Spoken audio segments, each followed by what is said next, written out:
जम्मू कश्मीर के काकापोरा इलाके में सुरक्षा बलों ने 3 आतंकियों को मार गिराया। ये मुठभेड़ करीब 6 घंटे तक चली। मौके से तीनों आतंकियों के शव और 3 हथियार बरामद किए गए। सुरक्षा बलों को 3 आतंकियों के छिपे होने की सूचना मिली थी। जब सर्च ऑपरेशन चलाया तो आतंकियों ने गोलीबारी शुरू कर दी। इस पर सुरक्षा बलों को जवाबी कार्रवाई करनी पड़ी। पश्चिम बंगाल और असम में चुनावी प्रचार करने के बाद प्रधानमंत्री नरेंद्र मोदी आज तमिलनाडु पहुंचे, जहां मदुरई, कन्याकुमारी और केरल के तिरुवनंतपुरम, पथानामथिट्टा में चुनावी रैलियां करेंगे। तृणमूल कांग्रेस ने प्रधानमंत्री नरेंद्र मोदी के बयान पर पलटवार किया। टीएमसी ने कहा कि दीदी नंदीग्राम की सीट पर जीत हासिल करेंगे, इसलिए दूसरी सीट से चुनाव लड़ने का सवाल ही पैदा नहीं होता। दरअसल अलबेरिया में पीएम मोदी ने कहा था कि नंदीग्राम में अपनी हार सुनिश्चित देख ममता बनर्जी किसी और सुरक्षित सीट की तलाश कर रही है। केंद्रीय मंत्री गिरिराज सिंह ने ममता बनर्जी को चुनौती दी है। उन्होंने कहा कि बनारस में मोदी जी को चुनौती देने ममता दीदी और उनके कुनबे की बस की बात नहीं। समगोत्री होने के नाते एक बार मेरे खिलाफ कोशिश कीजिए। दीदी, अगर आप में हिम्मत है तो घोषित करें कि आप नंदीग्राम में चुनाव हारने के बाद राजनीति से संन्यास ले लेंगे। बंगाल में वोटिंग वाले दिन ममता बनर्जी ने पीएम नरेंद्र मोदी और गृह मंत्री अमित शाह पर बड़े आरोप लगाए। उन्होंने कहा कि पीएम मोदी चुनाव वाले दिन पश्चिम बंगाल में चुनाव प्रचार कैसे कर सकते हैं। ममता ने आरोप लगाया कि अमित शाह सीधे केंद्र के भेजे सुरक्षा कर्मियों को आदेश दे रहे हैं। ये चुनावी आचार संहिता का उल्लंघन है। पश्चिम बंगाल के पुरसरा में बीजेपी नेता मिथुन चक्रवर्ती ने रोड शो किया, जिसमें बड़ी संख्या में कार्यकर्ता समेत स्थानीय लोग भी शामिल हुए। इस दौरान उन्होंने बीजेपी प्रत्याशी के पक्ष में वोट करने की अपील की। सीएम शिवराज सिंह चौहान आज केरल दौरे पर हैं। सीएम शिवराज ने बेपुर में चुनावी सभा को संबोधित किया और बीजेपी प्रत्याशी के पक्ष में माहौल बनाया। इसके बाद वो कुंगद, चिलाक्रा और चुनावी सभाओं में शामिल होंगे। सीएम शिवराज का नटिका में रोड शो भी आज होगा। असम के करीमगंज में लावारिस कार में ईवीएम मिलने के मामले पर प्रियंका गांधी वाड्रा ने बीजेपी को घेरा। उन्होंने कहा कि हर बार चुनाव के दौरान ईवीएम को निजी वाहनों में ले जाते हुए पकड़े जाने पर कई चीजें एक होती हैं। पहला, गाड़ी आमतौर पर भाजपा उम्मीदवारों या उनके सहयोगी की ही होती है। मार्च में गुड्स एंड सर्विस टैक्स यानी कि जीएसटी कलेक्शन ने एक नया रिकॉर्ड बनाया है। वित्त मंत्रालय के मुताबिक टैक्स से सबसे ज्यादा 1,23,902 करोड़ रुपए मिले हैं। पिछले साल के मुकाबले ये 27% ज्यादा है। ये लगातार छठा महीना है जब जीएसटी कलेक्शन 1 लाख करोड़ रुपए के पार रहा है। इम्पोर्ट से मिलने वाले जीएसटी में 70% का ग्रोथ रहा। वहीं घरेलू ट्रांजैक्शंस में 17% का उछाल आया है। एंटीलिया विस्फोटक केस और मनसुख हिरेन मर्डर में नेशनल इन्वेस्टिगेटिव एजेंसी को कई कामयाबी मिली हैं। 15 दिन से जिस मिस्ट्री गर्ल की तलाश की जा रही थी वो मिल गई है। सचिन वजह का वो अड्डा भी मिला है जहां सारी प्लानिंग होती थी। इसके अलावा अंडरवर्ल्ड कनेक्शन भी सामने आया है। कारोबारी मुकेश अंबानी के घर एंटीलिया के बाहर खड़ी स्कॉर्पियो से मिली जिलेटिन की 20 छड़ें इस केस में गिरफ्तार मुख्य आरोपी सचिन वजह ने ही खरीदी थी। राष्ट्रीय जांच एजेंसी एनआईए ने इसकी पुष्टि की है। जांच में सामने आया था कि ये छड़ें नागपुर की सोलर इंडस्ट्री कंपनी में बनाई गई थी। इस केस में एनआईए ने 8वीं कार बरामद की है। पंजाब में बीजेपी के अबोहर विधायक पर हमले के मामले में 21 संदिग्धों को गिरफ्तार किया गया है, जिसमें भारतीय किसान यूनियन के मुख्तसर अध्यक्ष सुखदेव सिंह भी शामिल हैं। बता दें कि 27 मार्च को नारंग के साथ मारपीट की गई थी। मामले में सीएम कैप्टन अमरिंदर सिंह ने पुलिस से विस्तृत जांच करने के लिए कहा है। अपनी हरकतों से बाज नहीं आने वाले पाकिस्तान के पीएम इमरान खान की जुबान एक बार फिर से फिसल गई है। भारत के साथ व्यापारिक रिश्तों की मजबूती के लिए प्रधानमंत्री इमरान खान ने कहा कि धारा 370 बहाल करें, तभी भारत के साथ रिश्ते सामान्य होंगे।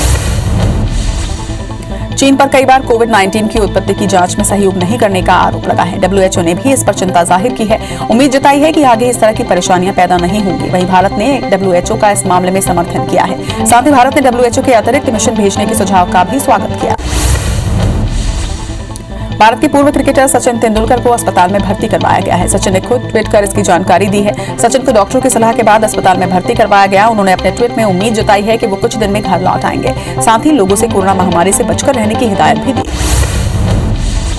देश में कोरोना का संक्रमण तेजी के साथ बढ़ रहा है। ऐसे में बॉलीवुड एक्ट्रेस आलिया भट्ट भी कोरोना पॉजिटिव हो गई हैं। कुछ दिन पहले ही बॉयफ्रेंड रणबीर कपूर का भी कोरोना रिपोर्ट पॉजिटिव मिला था, लेकिन अभी तक आलिया भट्ट अपने कोरोना रिपोर्ट पॉजिटिव की पुष्टि उन्होंने नहीं की है। दुनिया भर में कोरोना संक्रमितों का आंकड़ा 13 करोड़ 15 लाख को पार कर चुका है। वहीं 28 लाख 39 हजार मरीजों की मौत हो चुकी है। दुनिया भर के 10 करोड़ 48 लाख मरीज कोरोना को हराकर स्वस्थ हुए हैं। हालांकि दुनिया में 2 करोड़ 24 लाख एक्टिव मरीजों का इलाज जारी है। संक्रमण के मामले में अमेरिका और ब्राजील के बाद भारत तीसरे नंबर पर लगातार बना हुआ है। देश में कोरोना की दूसरी लहर के बाद एक दिन में 81,398 नए मामले सामने आए। कोरोना केस 1 करोड़ 23 लाख के पार पहुंच चुका है। वहीं कोरोना से 468 नई मौत के साथ मौत का कुल आंकड़ा 1,63,000 को क्रॉस कर चुका है। संक्रमण के मामले में भारत दुनिया में तीसरे नंबर पर है। हालांकि देश में 24 घंटे में 50,384 मरीज स्वस्थ हुए हैं। इधर गुजरात के वडोदरा में 2 जुड़वा नवजात बच्चों के कोरोना संक्रमित होने की पुष्टि हुई है। एसएसजी अस्पताल के पीडियाट्रिक विभाग के डॉक्टर अय्यर ने बताया कि बच्चों को दस्त और पानी की कमी होने की वजह से अस्पताल लाया गया था। उनकी स्थिति बेहतर है। अब तक बच्चों को डिस्चार्ज नहीं किया गया है। महाराष्ट्र में 39,544 नए मामलों के साथ ही कुल आंकड़ा 28,12,000 को पार कर चुका है। राज्य में 227 मौत के साथ ही अब तक 54,649 मरीजों की यहां मौत हो चुकी है। वहीं एक्टिव मरीजों के आंकड़े की बात करें तो ये 3,56,000 को पार कर चुका है। राज्य में 24,727 मरीज स्वस्थ हुए। बता दें कि महाराष्ट्र में कुल 36 में से 25 जिले सबसे ज्यादा प्रभावित हैं। देश भर में कोरोना ने जमकर रफ्तार पकड़ ली है। ऐसे महाराष्ट्र में कोरोना पूरे शबाब पर है। बढ़ते संक्रमण को देखते हुए महाराष्ट्र में लॉकडाउन लगाने पर फैसला लिया जा सकता है। डिप्टी सीएम अजीत पवार ने 2 अप्रैल तक राज्य में कोरोना की स्थिति देखने की बात कही थी। राज्य में पिछले 24 घंटे में 43,183 कोरोना पॉजिटिव केस आए हैं। इधर महाराष्ट्र में कोरोना से स्थिति भयावह होते देख मुख्यमंत्री उद्धव ठाकरे आज अधिकारियों के साथ एक उच्च स्तरीय बैठक करेंगे। मीटिंग में कोरोना संक्रमण को रोकने और व्यवस्थाओं को लेकर चर्चा की जाएगी। मध्य प्रदेश में 2,546 नए केस मिलने से आंकड़ा 2,98,000 को पार कर चुका है। राज्य में 18,057 संक्रमित मरीजों का इलाज जारी है। वहीं प्रदेश में 12 मरीजों की मौत के साथ मौत का कुल आंकड़ा 3,998 पर पहुंच गया है। वीकेंड लॉकडाउन के बीच भोपाल में 499 और इंदौर में 638 नए केस सामने आए हैं। वहीं गाइडलाइन के पालन को लेकर प्रशासन ने सख्ती बढ़ा दी है। मध्य प्रदेश के सीएम शिवराज सिंह चौहान ने लोगों से सावधानी बरतने की अपील की है। सीएम ने कहा कि जिस तरह से कोरोना बढ़ रहा है उसे रोकने के लिए संयम बरतने की आवश्यकता है। उन्होंने कहा कि जहां संक्रमण ज्यादा है वहां कोरोना रोकने के लिए व्यवस्थाएं की जा रही हैं। आज हमने रतलाम, खरगोन, बैतूल और छिंदवाड़ा में अधिकारियों की टीम भेजी है। राजगढ़ जिला जेल में कोरोना गाइडलाइन की धज्जियां उड़ाई गई। नियमों को दरकिनार कर जेल के अंदर होली मनाई गई। वीडियो वायरल होने के बाद कलेक्टर ने उप अधीक्षक से जवाब मांगा है। छत्तीसगढ़ में 4,617 नए मरीजों से आंकड़ा 3,53,000 को क्रॉस कर चुका है। वहीं एक्टिव मरीजों का आंकड़ा 28,987 पर पहुंच चुका है। 34 मरीजों की मौत के साथ मौत का कुल आंकड़ा 4,204 पर हो चुका है। वहीं 1,125 मरीजों के डिस्चार्ज होने से ठीक होने वालों का आंकड़ा 3,20,000 है। रायपुर में 1,327, दुर्ग में 996 और बिलासपुर में 288 नए मरीजों की पुष्टि की गई। दुर्ग जिले में लगातार कोरोना के बढ़ते केस को लेकर 6 अप्रैल से 14 अप्रैल तक संपूर्ण लॉकडाउन की घोषणा की गई। कलेक्टर डॉक्टर सर्वेश्वर भूरे ने इसके लिए आदेश जारी कर दिए हैं। लॉकडाउन के दौरान टीकाकरण और कोविड जांच जारी रहेगी। छत्तीसगढ़ में कोरोना वायरस का नया वेरिएंट सामने आया है। इसके असर के बारे में डॉक्टरों को कोई जानकारी नहीं है। स्वास्थ्य मंत्री टीएस सिंहदेव ने बताया कि केंद्र सरकार ने पिछले दिनों छत्तीसगढ़ के 5 नमूनों में N440 नाम के नए वेरिएंट की मौजूदगी की रिपोर्ट दी थी, लेकिन ये उतना घातक नहीं है। छत्तीसगढ़ में कोरोना के बढ़ते संक्रमण को देखते हुए लॉकडाउन को लेकर जिलों के कलेक्टर फैसला ले सकते हैं। सीएम भूपेश बघेल ने इसके लिए निर्देश जारी किए हैं। स्वास्थ्य मंत्री सिंहदेव और अरुण वोरा समेत कई कांग्रेस नेताओं ने कड़े फैसले की मांग की थी। रायपुर में बढ़ते संक्रमण के मद्देनजर कलेक्टर, एसएसपी और निगम आयुक्त ने औचक निरीक्षण किया। सोशल डिस्टेंसिंग और मास्क नहीं लगाने पर दुकान और पेट्रोल पंप एक दिन के लिए सील किए गए। उन पर 1,000 का जुर्माना भी लगाया गया। वहीं कई कैफे पर भी पुलिस ने दबिश दी है। कोरबा कलेक्टर किरण कौशल आधी रात को हालात का जायजा लेने के लिए शहर में निकली, जहां उन्होंने कोरोना नियमों की अनदेखी करने वालों की बीच सड़क पर ही जमकर क्लास लगाई। इसके साथ ही कई प्रतिष्ठानों पर भी कोविड गाइडलाइन का पालन नहीं करने पर कार्रवाई के निर्देश दिए गए। दमोह के बालाकोट में बीजेपी प्रत्याशी राहुल सिंह के पक्ष में प्रचार करने पहुंचे विधायक प्रद्युमन सिंह को विरोध का सामना करना पड़ा, जिसका वीडियो वायरल हो रहा है। लोगों ने उन्हें प्रचार के दौरान जमकर खरी खोटी सुनाई। दमोह विधानसभा उपचुनाव का घमासान अब तेज हो गया है। बीजेपी प्रत्याशी राहुल सिंह लोधी को जनसंपर्क के दौरान महिला ने खरी खोटी सुना दी। इसका ऑडियो भी वायरल हुआ है। कांग्रेस ने इस मौके को लपकते हुए बीजेपी को घेरा है।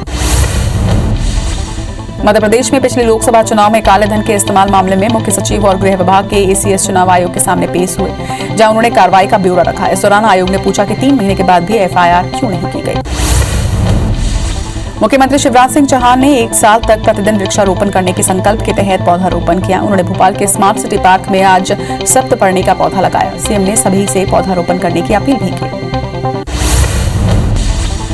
एमपी में जहरीली शराब का कहर जारी है। भिंड में 3 दिनों में 5 लोगों की मौत हुई है। वहीं कांग्रेस ने जांच कमेटी बनाई है। इधर ग्वालियर के महाराजपुरा इलाके में भी 2 लोगों ने दम तोड़ दिया। वहीं 4 लोगों की आंखों की रोशनी जाने की खबर आ रही है। छत्तीसगढ़ में अब पतले धान की भी नीलामी करने का फैसला लिया गया है। मंत्रिमंडलीय उप समिति की बैठक में यह फैसला लिया गया। धान नीलामी को लेकर बिल्डर्स में से मिले दाम को लेकर भी चर्चा हुई। बलरामपुर ने अब तक सबसे ज्यादा रोजगार देने का रिकॉर्ड बनाया है। हालांकि इस बीच जिले के 65,000 मनरेगा मजदूर होली मनाने से वंचित रह गए। इन मजदूरों को जनवरी से मजदूरी का भुगतान नहीं हुआ था, जिससे वे काफी परेशान हैं। इस पर जिला पंचायत सीईओ ने जल्द मजदूरी भुगतान कराने की बात कही है। मध्य प्रदेश में 10वीं और 12वीं की परीक्षा से जुड़े सवालों को लेकर माध्यमिक शिक्षा मंडल ने कॉल सेंटर शुरू किया है। हेल्पलाइन नंबर पर काउंसलिंग की सुविधा शुरू की गई है। बोर्ड परीक्षा के स्टूडेंट्स अपनी परेशानी के बारे में काउंसलर से बात कर सकते हैं। वहीं विषय के विशेषज्ञ स्टूडेंट्स की समस्याओं और परेशानियों का समाधान करेंगे। कटनी में आंगनबाड़ी केंद्रों के कार्यकर्ताओं और सहायिकाओं ने कलेक्टर को ज्ञापन सौंपा है। कार्यकर्ताओं ने कहा कि केंद्र और राज्य की योजना के ज्यादातर काम आंगनबाड़ी कार्यकर्ताओं से कराए जा रहे हैं, जिसकी वजह से वो अपने परिवार को समय नहीं दे पा रहे हैं, जिससे उन्हें परेशानी हो रही है। बस्तर संभाग के दूरस्थ पंचायतों में घर पहुंच पेयजल की सुविधा देने के लिए जल जीवन मिशन का काम शुरू हो गया है। इस योजना में 4,666 करोड़ रुपए की लागत आएगी। बस्तर के सभी 7 जिलों में परियोजना का काम 3 सालों में पूरा कर लिया जाएगा। शहरी इलाकों में भी 24 घंटे पानी की सप्लाई के लिए आवश्यक सेटअप तैयार किया जा रहा है। बिलासपुर के ढेका में पेपर मिल से निकलने वाले गंदे पानी को इकट्ठा करने के लिए सोख्ता बांध बनाया गया था, जिसमें से अचानक बदबू आनी शुरू हुई, जिसके चलते इलाके के लोगों का यहां जीना दुश्वार हो गया है। लोगों का कहना है कि कई बार शिकायत करने के बाद भी अब तक कोई कार्रवाई नहीं की गई। बांधवगढ़ टाइगर रिजर्व में लगी भीषण आग की लपटें अब पूरी तरह से शांत भी नहीं हुई थी कि पार्क के मगधीकोट रेंज में एक 13 वर्षीय बाघिन की मौत ने हड़कंप मचा दिया है। पार्क के क्षेत्र संचालक ने प्रेस नोट जारी करते हुए बताया कि बाघिन की मौत आपसी लड़ाई में हुई है। होशंगाबाद के रायपुर उप स्वास्थ्य केंद्र में वैक्सीनेशन के दौरान 8 फीट लंबा सांप घुसाया, जिससे वहां अफरा तफरी की स्थिति हो गई। बाद में सूचना पर पहुंची वन विभाग की टीम ने सांप को सुरक्षित पकड़कर जंगल में छोड़ दिया। कोरबा के हरदी बाजार पुलिस चौकी में भीषण आग लग गई। सूचना पर पहुंची दमकल की टीम ने आग पर काबू पाया है, लेकिन तब तक मालखाने में जब्त पटाखे और शराब जल गई। आग कैसे लगी अभी इस बारे में पता नहीं चल पाया है। मुरैना जिले के कैलारस थाना इलाके में हुए सड़क हादसे में भाई बहन की मौत हुई है, तो वहीं गंभीर रूप से घायल हुए 3 लोगों को इलाज के लिए ग्वालियर रेफर किया गया। घटना कार के टायर फटने से अनियंत्रित होकर पलटने से हुई। घटना की सूचना मिलने पर पुलिस की टीम मौके पर पहुंची। धमतरी में आए दिन सड़क हादसे हो रहे हैं, जिसे रोकने के लिए पुलिस, पीडब्ल्यूडी और एनएच विभाग की टीम ने ब्लैक स्पॉट का निरीक्षण किया। इस दौरान पुलिस प्रशासन ने सड़क के खामियों को तत्काल दुरुस्त करने के संबंधित विभाग को निर्देश भी दिए। बता दें कि टीम ने 2 ब्लैक और 5 ग्रे स्पॉट का निरीक्षण किया है। अभनपुर के कोयल स्थित ब्रेड फैक्ट्री से ब्रेड और बिस्किट भरकर निकाला कर्मचारी हफ्ते भर से पिकअप सहित गायब हैं। काफी खोजबीन करने के बाद जब उनका कहीं पता नहीं चला, तो फैक्ट्री प्रबंधन ने 1 अप्रैल को अभनपुर थाना में कर्मचारी चंदन कुमार के खिलाफ केस दर्ज करवाया है। सिंगरौली में एक एनसीएल कर्मचारी के घर पर दिन दहाड़े लूट की वारदात हुई। आरोपी 5 लाख से ज्यादा की नकदी और जेवर लेकर फरार हो गए। पुलिस के मुताबिक जयंत इलाके के एनसीएल परियोजना में काम करने वाले सुदीप मेहरी ड्यूटी पर गए हुए थे और इसी दौरान 2 नकाबपोशों ने वारदात को अंजाम दिया। कवर्धा की पोड़ी पुलिस ने शासकीय ट्रांसफार्मर की चोरी कर ले जा रहे 3 युवकों को गिरफ्तार किया है। तीनों आरोपी पोड़ी के ही रहने वाले बताए जा रहे हैं। वाहन चेकिंग के दौरान मामले का खुलासा हुआ, जिसके बाद पुलिस ने आरोपी आजम अली, राजकमल नौरंगे और रंजीत बेहरे को गिरफ्तार किया है। सरगुजा के सीतापुर पुलिस ने पत्नी की हत्या कर फरार चल रहे आरोपी को गिरफ्तार कर लिया है। पुलिस के मुताबिक धर्मपुर गांव के राजकुमार खलखो ने 2 साल पहले शराब के नशे में अपनी पत्नी की हत्या कर दी थी, जिसके बाद से वो लगातार फरार चल रहा था। फिलहाल पुलिस मामले की जांच में जुट गई है। राजम की कोबरा नवापारा पुलिस ने घर में घुसकर महिला से छेड़छाड़ के आरोपी को गिरफ्तार कर लिया है। 30 मार्च की रात को आरोपी परमेश साहू ने एक विधवा महिला के घर में घुसकर उससे छेड़छाड़ की थी। वहीं पीड़िता के चिल्लाने पर वो वहां से भाग निकला, लेकिन 3 घंटे के बाद आरोपी ने फिर से छेड़छाड़ की कोशिश की। नारायणपुर पुलिस ने धोखाधड़ी के आरोपी को गिरफ्तार किया है। आरोपी अपने दोस्त को नौकरी दिलाने का झांसा देकर धोखाधड़ी की घटना को अंजाम दिया था, जिसकी शिकायत पर पुलिस ने आरोपी को गिरफ्तार कर लिया है। आरोपी नौकरी दिलाने के नाम पर अपने ही दोस्त से 46,500 की ठगी की थी। दुर्ग के मोहलाई गांव में हुए कत्ल की गुत्थी को पुलिस ने सुलझा लिया है। हत्या के 3 आरोपियों को पुलिस ने गिरफ्तार किया है। वहीं बता दें कि होली के दिन रंग लगाने के नाम पर विवाद शुरू हुआ और फिर आरोपियों ने युवक पर पत्थर और चाकू से हमला किया, जिससे युवक की मौत हो गई। चित्रकूट में पुलिस ने नाबालिग लड़की का अपहरण कर रेप करने के मामले में एक आरोपी को गिरफ्तार किया है। 29 मार्च को परिजन ने नाबालिग के लापता होने की रिपोर्ट दर्ज करवाई थी। इसके बाद पुलिस ने नाबालिग की तलाश कर उससे पूछताछ की, जिसके बाद दुष्कर्म का खुलासा हुआ था। बलरामपुर के अपर सत्र न्यायाधीश ने रेप के आरोपी को आजीवन कारावास की सजा सुनाई है। वहीं न्यायाधीश ने पुलिसकर्मियों को भी फटकार लगाई। बता दें कि साल 2018 में बसकेपी की नाबालिग से दिल्ली में आरोपी सुखलाल नागेशा ने दुष्कर्म किया था, जिससे पीड़िता गर्भवती हो गई थी। प्रधानमंत्री नरेंद्र मोदी आज तमिलनाडु और केरल के दौरे पर है। मदुरई में वहां के उप मुख्यमंत्री ओ पन्नीरसेल्वम ने उनका स्वागत किया। उसके बाद पीएम ने जनसभा को संबोधित किया। पीएम ने कहा कि 1980 में कांग्रेस ने एमजीआर की लोकतांत्रिक रूप से निर्वाचित सरकार को खारिज कर दिया था। यहां दोबारा चुनाव कराए गए और एमजीआर ने मदुरई पश्चिम सीट से जीत हासिल की। बंगाल के सीतलकुची में गृह मंत्री अमित शाह ने चुनावी सभा की। अमित शाह ने कहा कि नंदीग्राम से दीदी हार रही हैं, ये तय हो चुका है। 2 मई को दीदी जा रही हैं और उत्तर बंगाल के अच्छे दिन आ रहे हैं। बीजेपी की सरकार बनते ही उत्तर बंगाल का भला होगा। 2 चरण में 60 में से 50 सीटें बीजेपी जीत चुकी है। अमित शाह ने ममता बनर्जी पर निशाना साधते हुए कहा कि दीदी ने उत्तर बंगाल के साथ हमेशा अन्याय किया। नंदीग्राम में तय हो चुका है कि दीदी चुनाव हार रही हैं। वहीं उत्तर बंगाल में राजनीतिक हिंसा हुई है। एक बार नरेंद्र मोदी को मौका दें, उत्तर बंगाल से राजनीतिक हिंसा को बीजेपी समाप्त कर देगी। बंगाल की सीएम ममता बनर्जी ने दावा है कि वो चुनाव जीत रही हैं, लेकिन इसके साथ ही उनके उम्मीदवारों को भी जीतना होगा। उत्तर बंगाल के दिनहाटा में सभा को संबोधित करते हुए उन्होंने कहा कि मैं तो जीतूंगी ही, हमारे उम्मीदवारों को भी जीतना होगा, तभी सरकार भी बनेगी। 200 सीट नहीं पाने पर सरकार कैसे बनेगी। पश्चिम बंगाल के पुरसरा में बीजेपी नेता मिथुन चक्रवर्ती ने रोड शो किया, जिसमें बड़ी संख्या में कार्यकर्ता समेत स्थानीय लोग शामिल हुए। इस दौरान उन्होंने बीजेपी प्रत्याशी के पक्ष में वोट करने की अपील की। केरल के बेपुर में सीएम शिवराज सिंह चौहान ने चुनावी हुंकार भरी। इस दौरान उन्होंने एलडीएफ और यूडीएफ सरकार पर जमकर निशाना साधा। उन्होंने सरकार पर जनता को ठगने का आरोप भी लगाया। इसके बाद वो कोगन चेलक्कारा में चुनावी सभाओं में शामिल होंगे। सीएम शिवराज का नट्टिका में रोड शो भी होगा। तृणमूल कांग्रेस ने प्रधानमंत्री नरेंद्र मोदी के बयान पर पलटवार किया है। टीएमसी ने कहा कि दीदी नंदीग्राम की सीट पर जीत हासिल करेंगे, इसलिए दूसरी सीट से चुनाव लड़ने का सवाल ही पैदा नहीं होता। दरअसल उलबेरिया में पीएम मोदी ने कहा था कि नंदीग्राम में अपनी हार सुनिश्चित देख ममता बनर्जी किसी और सुरक्षित सीट की तलाश कर रही हैं। केंद्रीय मंत्री गिरिराज सिंह ने ममता बनर्जी को चुनौती दी है। उन्होंने कहा कि बनारस में मोदी जी को चुनौती देना ममता दीदी और उसके कुनबे की बस की बात नहीं। समगोत्री होने के नाते एक बार मेरे खिलाफ कोशिश कीजिए। दीदी अगर आप में हिम्मत है तो घोषित करें कि आप नंदीग्राम में चुनाव हारने के बाद राजनीति से संन्यास ले लेंगे। बंगाल में वोटिंग वाले दिन ममता बनर्जी ने पीएम नरेंद्र मोदी और गृह मंत्री अमित शाह पर बड़े आरोप लगाए। उन्होंने कहा कि पीएम मोदी चुनाव वाले दिन पश्चिम बंगाल में चुनाव प्रचार कैसे कर सकते हैं। ममता ने आरोप लगाया कि अमित शाह सीधे केंद्र के भेजे सुरक्षा कर्मियों को आदेश दे रहे हैं। ये चुनावी आचार संहिता का उल्लंघन है। असम में निजी कार में ईवीएम पाए जाने के मामले में चुनाव आयोग ने 4 अधिकारियों को सस्पेंड किया है। चुनाव आयोग ने कहा कि कार टूट गई थी और अधिकारियों ने एक कार से लिफ्ट ली, जिसकी पहचान बाद में बीजेपी कैंडिडेट के रूप में हुई। मशीन को बिना किसी नुकसान के सील के साथ बरकरार पाया गया। वहीं कार में ईवीएम मिलने के मामले में प्रियंका गांधी वाड्रा ने बीजेपी को घेरा। उन्होंने कहा कि हर बार चुनाव के दौरान ईवीएम को निजी वाहनों में ले जाते हुए पकड़े जाने पर कई चीजें एक होती हैं। पहला, गाड़ी आमतौर पर भाजपा उम्मीदवारों या फिर उनके सहयोगी की होती है। जम्मू कश्मीर के काकापोरा इलाके में सुरक्षा बलों ने 3 आतंकियों को मार गिराया। ये मुठभेड़ करीब 6 घंटे तक चली। मौके से तीनों आतंकियों के शव और 3 हथियार बरामद किए गए हैं। सुरक्षा बलों को 3 आतंकियों के छिपे होने की सूचना मिली थी। जब सर्च ऑपरेशन चलाया तो आतंकियों ने गोलीबारी शुरू कर दी। इस पर सुरक्षा बलों को जवाबी कार्रवाई करनी पड़ी। मार्च में गुड्स एंड सर्विस टैक्स यानी कि जीएसटी कलेक्शन का नया रिकॉर्ड बना है। वित्त मंत्रालय के मुताबिक टैक्स से सबसे ज्यादा 1,23,902 करोड़ रुपए मिले हैं। पिछले साल के मुकाबले ये 27% ज्यादा है। ये लगातार छठा महीना है जब जीएसटी कलेक्शन 1 लाख करोड़ रुपए के पार रहा। इंपोर्ट से मिलने वाले जीएसटी में 70% ग्रोथ रही, तो वहीं घरेलू ट्रांजैक्शन में 17% का उछाल आया है। एंटीलिया विस्फोटक केस और मनसुख हिरेन मर्डर में नेशनल इन्वेस्टिगेटिव एजेंसी को नई कामयाबी मिली है। 15 दिन से जिस मिस्ट्री गर्ल की तलाश की जा रही थी वो अब मिल चुकी है। सचिन वजे का वो अड्डा भी सामने आया है जहां सारी प्लानिंग की जाती थी। इसके अलावा अंडरवर्ल्ड कनेक्शन भी सामने आया है।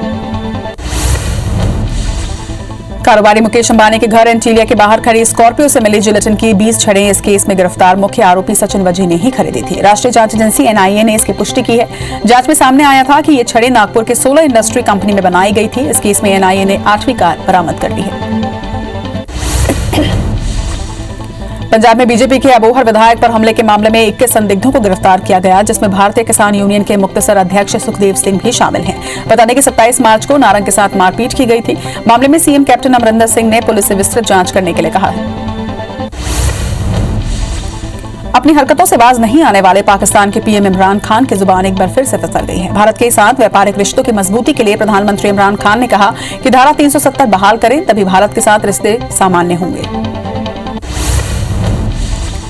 चीन पर कई बार कोविड-19 की उत्पत्ति की जांच में सहयोग नहीं करने का आरोप लगा है। डब्ल्यूएचओ ने भी इस पर चिंता जाहिर की है। उम्मीद जताई है कि आगे इस तरह की परेशानियां पैदा नहीं होंगी। वहीं भारत ने डब्ल्यूएचओ का इस मामले में समर्थन किया है। इसके साथ ही भारत ने डब्ल्यूएचओ के अतिरिक्त मिशन भेजने के सुझाव का भी स्वागत किया।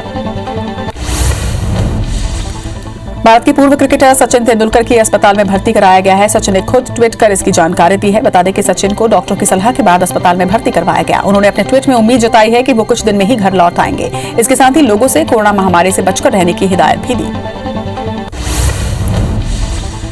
देश में कोरोना का संक्रमण तेजी के साथ बढ़ रहा है। ऐसे में बॉलीवुड एक्ट्रेस आलिया भट्ट भी कोरोना पॉजिटिव हो गई हैं। कुछ दिन पहले ही बॉयफ्रेंड रणबीर कपूर का भी कोरोना रिपोर्ट पॉजिटिव मिला था, लेकिन अभी तक आलिया भट्ट अपने कोरोना रिपोर्ट पॉजिटिव की पुष्टि उन्होंने नहीं की है।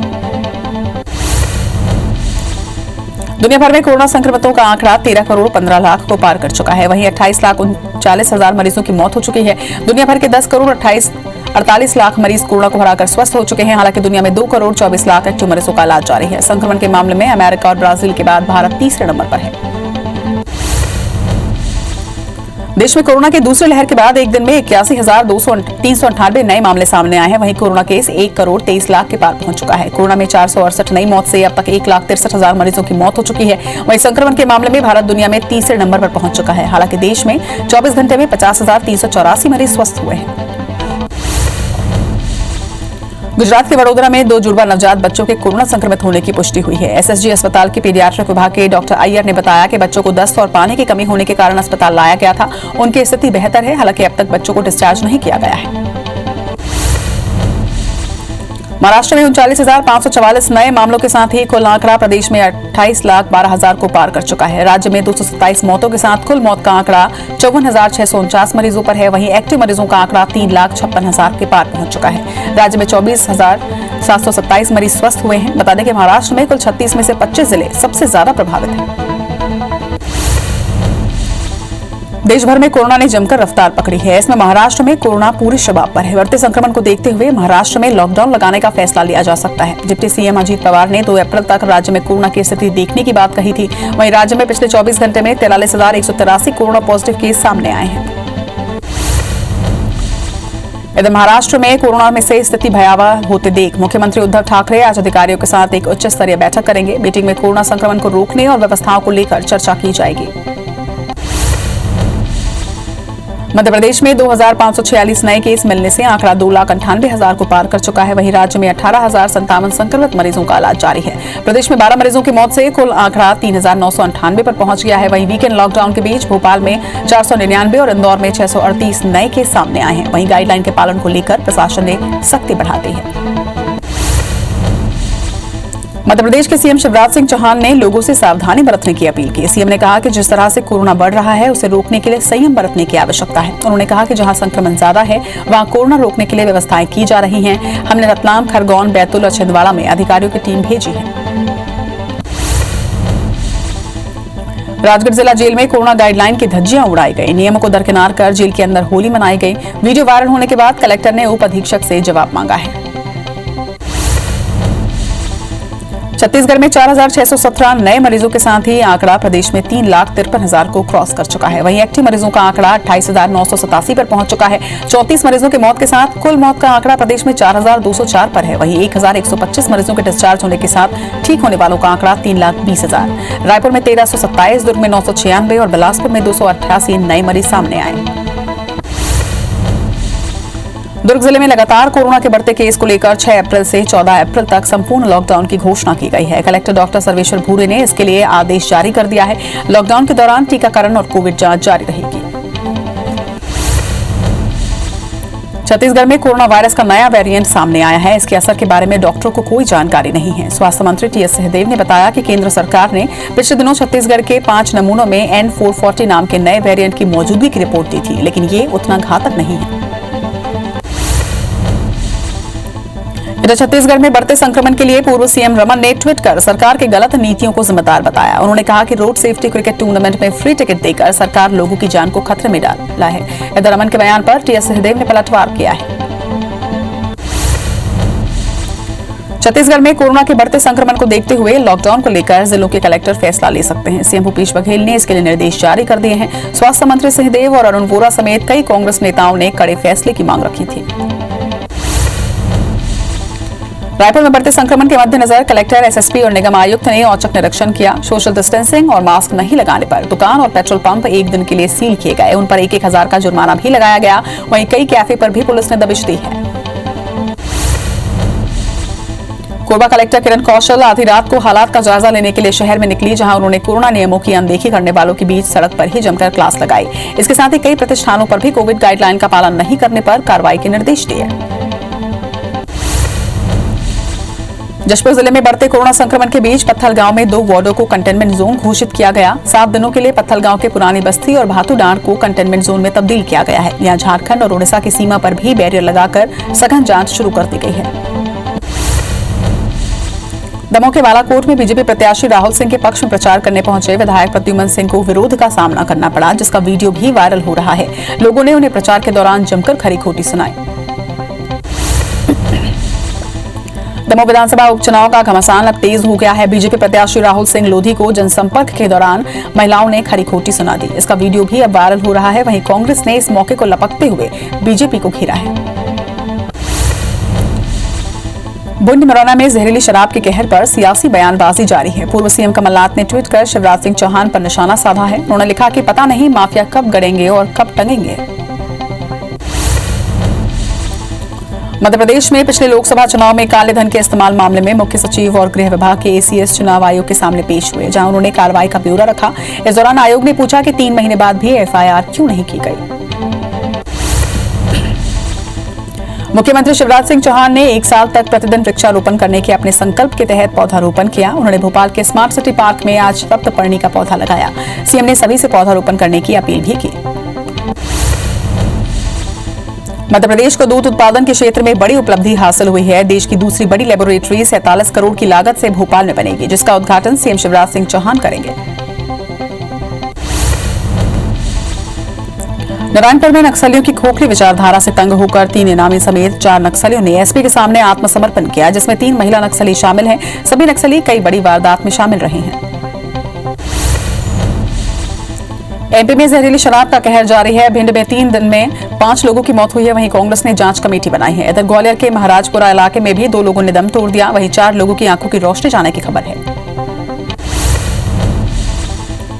छत्तीसगढ़ में अब पतले धान की भी नीलामी करने का फैसला लिया गया। मंत्रिमंडलीय उप समिति की बैठक में यह फैसला हुआ। धान नीलामी को लेकर बिडर्स ने मिले दाम को लेकर भी चर्चा हुई।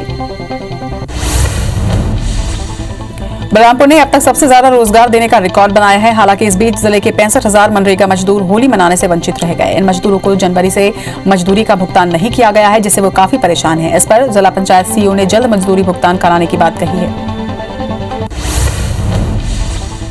मध्य प्रदेश में 10वीं और 12वीं की परीक्षा से जुड़े सवालों को लेकर माध्यमिक शिक्षा मंडल ने कॉल सेंटर शुरू किया है। हेल्पलाइन नंबर पर काउंसलिंग की सुविधा शुरू की गई है। वहीं बोर्ड परीक्षा के स्टूडेंट्स अपनी परेशानी के बारे में काउंसलर से बात कर सकते हैं। विषय के विशेषज्ञ स्टूडेंट्स की समस्याओं और परेशानियों का समाधान करेंगे।